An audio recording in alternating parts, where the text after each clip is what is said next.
What's going on, everybody? It's Q from Retro Q Gaming, and this video is kind of a follow-up to something I made about 6 months ago, and that is, do you believe the hype, or should you believe the hype? Now, this is mainly in relation to the current gaming landscape, the current console landscape in particular, and the whole first-party exclusive big single-player games. This video, of course, releasing several weeks after the launch of Spider-Man on PS4, but this is something myself and many others have actually talked about on and off for about 3 years now. But when it comes to Sony's first-party titles, should we believe the hype? Is the hype real? Or is it overblown in some way, shape and form? Now, don't automatically assume that's me hating on Sony's first-party franchises. Granted, many people out there will call me a PC Master Race fanboy, or a PC elitist, or believe it or not, I've been called a Nintendo fanboy, or a Microsoft fanboy. Hell, I've even been called a Sony fanboy. People's egos are just bruised too much by what I say sometimes. But anyway, as we know,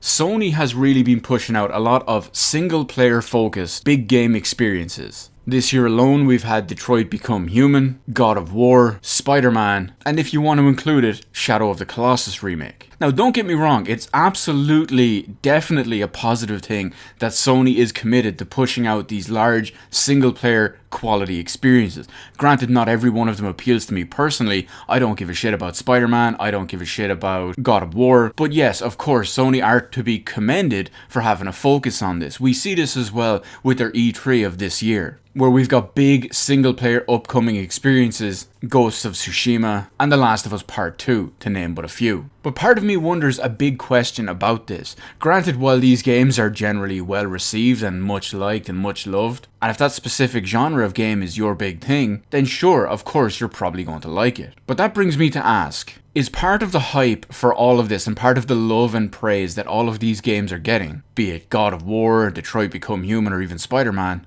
how much of it is praise for the actual game and not just praise and overhype because of Sony's commitment to actually publishing and developing these types of games? Let's look at the competition for a second. Microsoft, when it comes to first-party games, have been largely irrelevant for about 3 years. Most of their games being first-party, which are no longer Xbox One exclusive, but are Xbox exclusive, which includes the PC.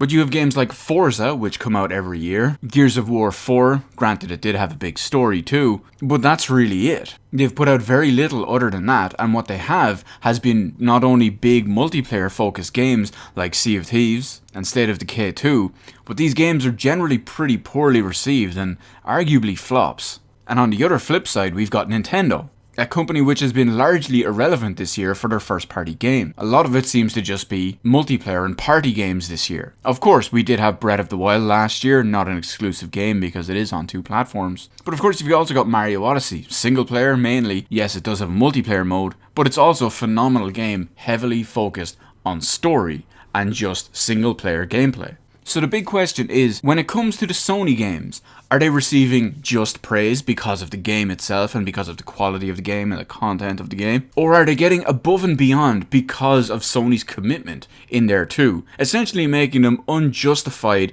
overhyped? Now again, I understand the commitment and I understand that Sony's commitment is a positive thing because generally I prefer quality single player games to multiplayer games. So of course I do appreciate that Sony is doing this big push, even if they're games that don't appeal to me. Like I said earlier, God of War and Spider-Man. Not my deal, but I can appreciate what Sony is doing by still making these types of games, by still committing to this and not just trying to turn everything into a multiplayer online service, if you will, like say Sea of Thieves or State of Decay 2.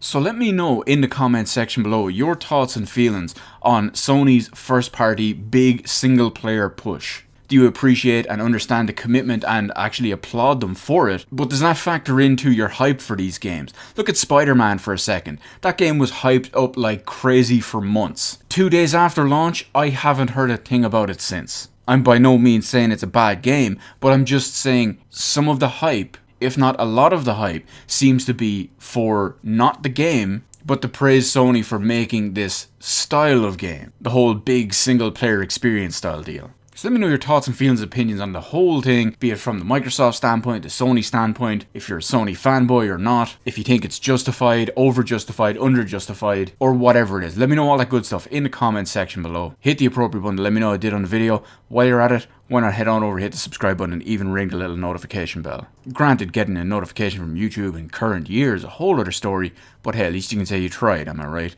As always, thank you so much for watching. I'll see you in the rest of the videos in my channel.